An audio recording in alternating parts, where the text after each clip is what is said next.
kembang sawut dipangan wedhus sing nontok klambi ijo budal gak adus.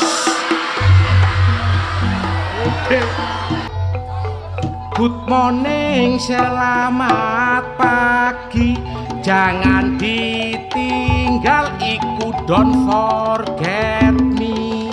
Di SMS cewek sing teko Itali dikirimi tulisan I want have to see.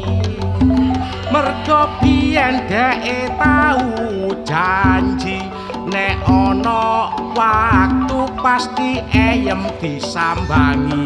Tak papak nang bandara landing teko Merpati. Mudhun aku dirangkul terus aku diemii.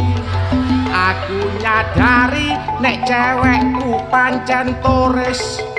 Ibu Jerman, bapak asli Perancis. Saben dino dijak ngomong bahasa Inggris, akhire tak jawab no understand speaking English.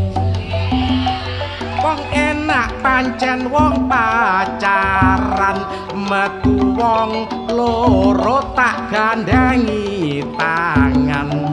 Cewek tak apeli liwat lawang buritan. Bareng bapak ning ngamuk aku disiram kobokan. Nek cewekku pancen rodok tolol, masih gak ayu tapi bokonge bahenol. Tak gonceng sepeda motor dadak tangane metakol. Bareng sepi-sepi dadak grayai kunci.